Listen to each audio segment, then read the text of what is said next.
Hello fellow Counter-Strike nerds, it's your boy Hawka, back with another video, this time taking a look at Fnatic's new pickup, Jackinho. I'm sure a lot of people are asking who the hell is Jackinho, and honestly I don't blame you. The dude has only played 15 maps on HLTV in the last year, and he was playing on an ESEA Advanced team who got relegated from the previous season. For those of you who don't know, ESEA Advanced is the level below MDL when you're starting to reach some semi-professional teams, and it's not a great sign that his team got relegated, but he was the only player on the team with a positive KD. In his HLTV games, he's largely been an AWPer, with nearly half of his kills coming from the AWP, but Fnatic said in an interview recently, Jackinho won't be starting out by playing the AWP, JW will stick with that role, and they'll just try and feel it out. So, let's get into it.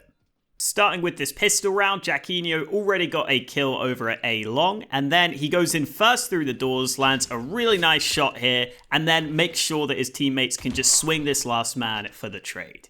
In the games I looked at, the other standout pistol round came on this mixed team he was playing on with Plopsky, Rez, and Lekro in.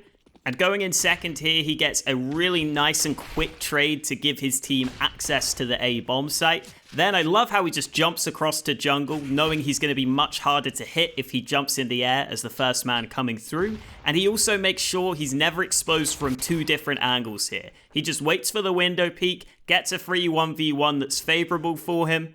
And this is already a really positive play, getting his team onto the A site, up into a 4v3, and getting them jungle control. So we'll forgive him for this last fight, which is a little suspect. Not his best day. Definitely a fight he'll want to forget. Honing in on the gun rounds, something that became instantly noticeable was that this Prima eSport team he was playing on were very loose, very puggy, and so he wouldn't even always be AWPing for this team, but we'll take a look at some of the AWP rounds to begin with.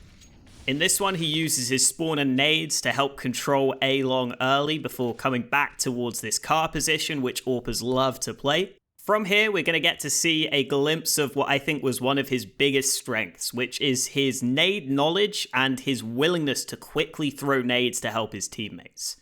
Here, he's fast to react with a flash for long in case his teammate needs it, and then he also puts down a molly on short at just the right time to slow down this push. As for the actual AWPing, he's only able to get one kill before being traded by a nice shot, but we're already seeing signs of some solid utility usage, which is good. Round 10 paints a similar picture. In this round, Jackinho is fast boosted on Cat, and this is just a gift for any AWPer. This is a free frag every time. But once his teammate calls that A long is under threat, he's fast to react with a counter flash in case they're already up close. This allows him to get into a better position so that two of the AWPs in this triple AWP setup can try and hold long.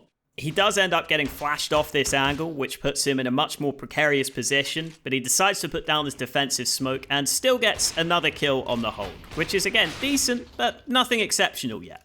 He did also make some plays with the AWP though.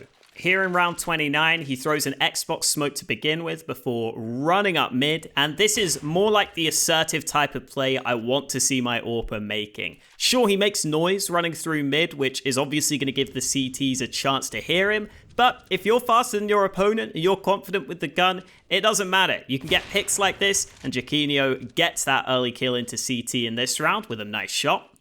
And he also landed this shot in round 30, which I can't quite explain myself.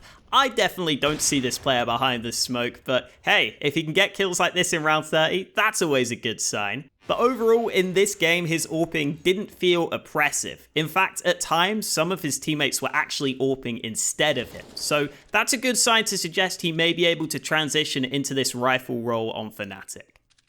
Don't get me wrong, he certainly had some nice clips with the AWP. These 3 kills on the A site of Mirage are nice and smooth, they look good. But in general, it's really hard for primary AWPers to adapt to the top level of play where the top snipers are so fast. It would be rude of me not to show you probably his best clip from these 3 games though. Third in from Palace, I love his patience on this first kill. He knows that the player isn't going to expect 3 players coming from Palace, so he catches the first man off guard, then just waits for a peek from jungle to get the second, and shows some Fnatic flair, dropping his AWP to go for the AK and get this third kill. And then from here, he's feeling it. He makes it look easy as he slowly but surely picks up the pieces in this round.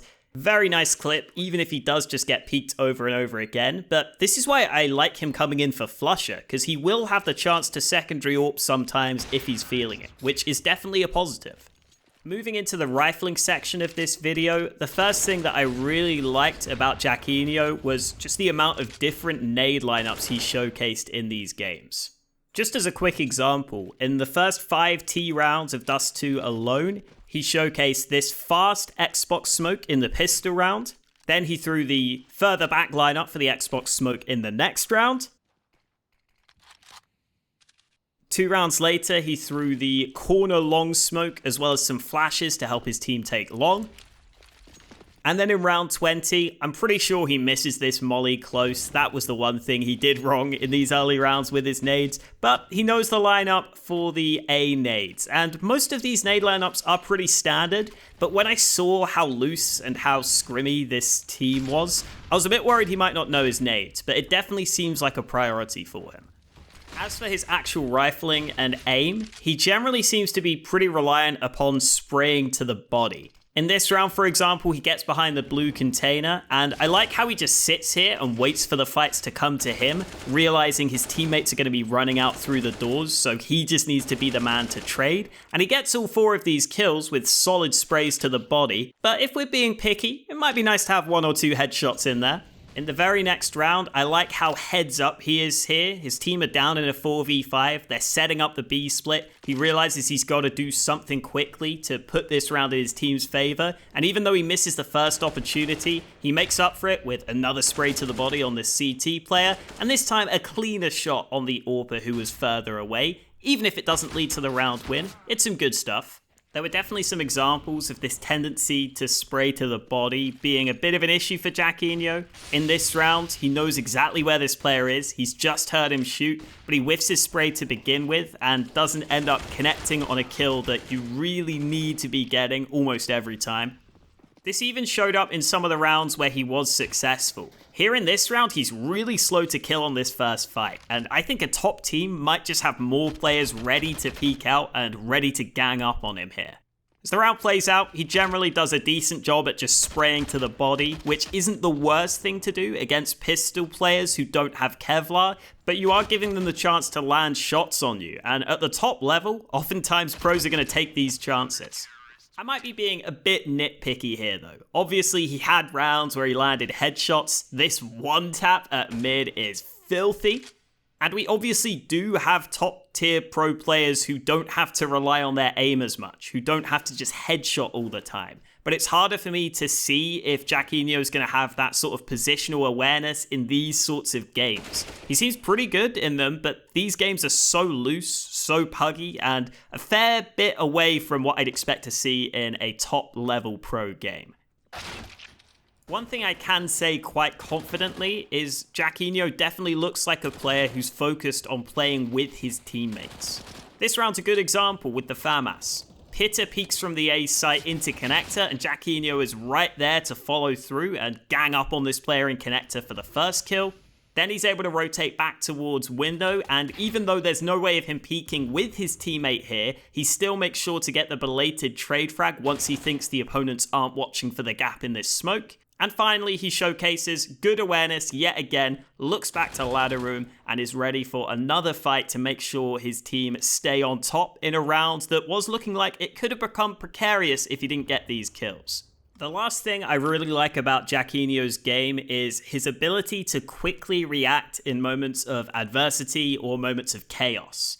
In this round, he's got the smoke lineup for CT, the flashes to help over the top, and then it just comes down to reaction speed in this really awkward close-range engagement. And these are the sorts of rounds and chaotic moments that Fnatic are going to get into a lot with their loose style of play. You get another good example here on the fast B play where Jackinho's molly hits his teammate in the back, but unlike some lesser experienced players and all my bloody matchmaking teammates, he actually really quickly smokes the Molotov and doesn't slow his teammates down. Just a really nice fast response with his nades, which sometimes you might not see from an inexperienced player. My favorite one has to be this round on Overpass though, where he accidentally throws the nade at the back of his teammate, but again, he keeps his cool in this situation. He just backs up, throws a flash over the top, which ends up getting a flash assist, and makes sure that it doesn't go from bad to worse. And then the final example is this round where it's pretty open in this 3v2. Jackinho has to rotate back to B in a somewhat uncomfortable spot, but he's able to get to Van at just the right time, and from here it just comes down to reaction time. Another nice kill up close, and then the jump peak is able to get him that little bit of information he needs for the final frag. These are the sorts of situations that Fnatic get into all the time if you watch their games. So the fact that he's already thriving in the chaos in some of these games, and the fact that he's already been playing on a somewhat loose team, definitely bodes well. I think he could fit pretty well into this Fnatic lineup. Overall, I do think he'll be a decent fit in Fnatic as a replacement specifically for Flusha. He's definitely going to be able to secondary AWP, probably at a higher level than Flusha, in my opinion. He was already putting up good numbers on an advanced team who got relegated, but more importantly, he was doing that while setting up his teammates pretty well and using nades for his teammates at the same time. And that is always a good sign for adapting to the top level of Counter-Strike. And it's also not like Fnatic are going to need another massive fragger. As long as JW can keep up his good form like he was in at Flashpoint, Jackinho can kind of just slot into the squad. Hopefully he can adapt to some of the newer roles he might have to play. I think he might have to play a bit more aggressive in some spots, like Banana, where Flusha used to be the man who would create all the space. But I think he can adapt to this, and I think Fnatic have got a pretty smart, moldable player here. The only downside I see is that, at least from these games, his aim doesn't look super sick right from the get-go. But who knows, maybe once he gets into a more established team that actually have a bit more structure behind them, he'll get a better chance to show off some of that skill. So guys, hope you enjoyed this look at Jackinho ahead of CS Summit. I will definitely be keeping an eye on Fnatic at that tournament. Hope you guys enjoyed. Thank you for watching. Make sure to like, subscribe, all that good stuff, and I'll catch you next time.